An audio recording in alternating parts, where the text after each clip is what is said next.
اعوذ باللہ من الشیطان الرجیم، بسم اللہ الرحمن الرحیم۔ آج جو ہم نظم جس نظم کے معنی میں آپ کو بتا رہی ہوں وہ نظم کسان ہے۔ تو کسان اس شخص کو کہتے ہیں جو کھیتوں میں کام کرتا ہے، ہل چلاتا ہے، فصلیں اگاتا ہے۔ اور نظم کے لغوی معنی ہے لڑی میں پرونا۔ نظم جو ہے وہ کسی ایک عنوان یا موضوع کے تحت لکھی جاتی ہے، یعنی اس کے سارے اشعار جو ہوتے ہیں وہ ایک ہی موضوع پر ہوتے ہیں۔ دوسری اس کی اہم بات یہ ہے کہ نظم کے اشعار کی تعداد متعین نہیں ہوتی جس طرح غزل کے اشعار کی ہوتی ہے۔ تیسری اہم بات کہ نظم میں ردیف، قافیے، بیر اور وزن کی پابندی کی جاتی ہے۔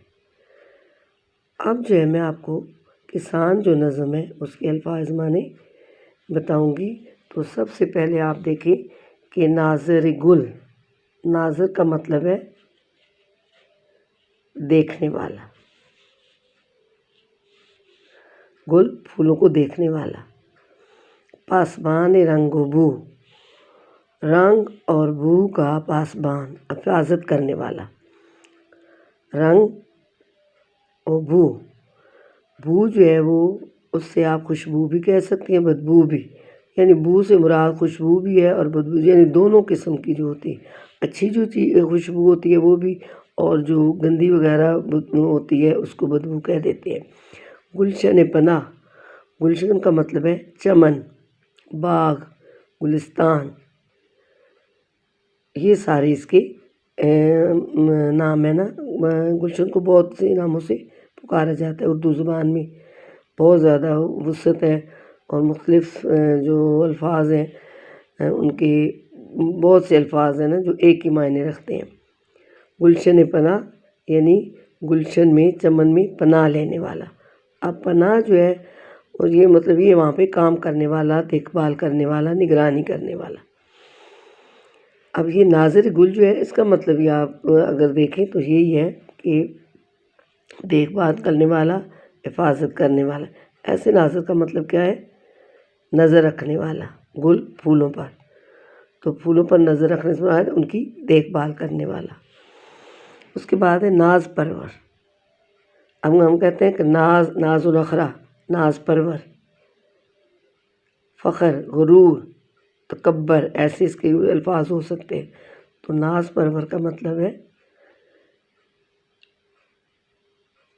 ناز و نعمت میں پلا ہوا ہونا۔ لہلہاتی، کھیتوں کا بادشاہ، یعنی وہ کھیت جو لہلہا رہے ہیں، سرسبز ہیں، جن میں فصلیں جو ہیں وہ اگی ہوئی ہیں، تو وہ ان کا بادشاہ ہے۔ بادشاہ سے مراد ہے مالک۔ اب یہاں بھی آپ دیکھ بھال کرنے والا بھی کہہ سکتی ہیں اور مالک بھی کہہ سکتی ہیں جو ان کی حفاظت کرتا ہے۔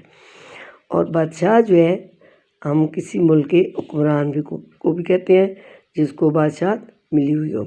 اور بادشاہ کا جو اپنا مونس ہے وہ ہے ملکہ۔ اس کے بعد ہے وارث سے اسرار فطرت، یعنی فطرت کے رازوں کا واقف ہونا۔ ایسے وارث کا مطلب ہوتا ہے حقدار ہونا۔ اسرار پوشیدہ چیزیں، فطرت پوری کائنات، اللہ تعالیٰ نے جو یہ کائنات بنائی ہے تو اس کے جو راز ہیں ان سے واقف ہوتا ہے۔ فاتح، امید و بہم، امید اور ناامیدی کے درمیان کی جو کیفیت ہوتی ہے اس کو کہتے ہیں امید و بہم، ٹھیک ہے۔ فاتح کا مطلب ہے فتح کرنے والا۔ اس کے بعد محرم اسرار باراں، محرم جاننے والا، اور محرم کا جو الٹ ہے وہ ہے نامحرم۔ اسرار پوشیدہ چیزیں، باراں بارش۔ اب واقف طب نسیم، طب نسیم صبح کے وقت کی جو ہوا چلتی ہے اس سے وہ واقف ہوتا ہے، یعنی اسے پتہ چل جاتا ہے کہ بارش ہوگی یا نہیں ہوگی۔ اس کے بعد ہے جلوہ قدرت کا شاہد، یعنی اللہ تعالیٰ جو جلوے دکھا رہا ہے ان کا وہ شاہد ہے، گواہ ہے، ان کو دیکھنے والا ہے۔ حسن فطرت کا گواہ. اب حسن فطرت اللہ تعالیٰ نے جو خوبصورتی پیدا کی ہے اس کا بھی وہ گواہ ہے. گواہ اور شاہد ایک ہی مطلب ہے. اس کے بعد ہے ماں کا دل. ماں کہتی ہیں چاند کو. مہر عالم تاب کا نور، نور نگاہ. اب مہر کہتے ہیں سورج کو، عالم کہتے ہیں پوری دنیا کو. تاب، اب تاب کے معنی ایک تاب نہ لانا یعنی برداشت نہ کر سکنا، لیکن یہاں پہ ہے کہ سورج کی جو روشنی ہے وہ جب پھیلتی ہے تو اس کا نور نگاہ اس کو کہتے ہیں نا، نور نگاہ، نگاہ کا نور. اب اس کے بعد ہے قلب آئین. قلب آئین جس کے نقش پاس سے ہوتا ہے رقیق. رقیق کا مطلب ہے نرم. نقش پا، قدموں کے نشان. قلب آئین، قلب کہتے ہیں دل کو، آئین کہتے ہیں لوہے جیسا سخت ہونا. ٹھیک ہے، تو اس سے مراد یہ ہے کہ وہ زمین جو کہ لوہے کی طرح سخت ہوتی ہے اس کو وہ نرم کرتا ہے. اب آگے ہے شعلہ خو جھونکوں کا ہمدم.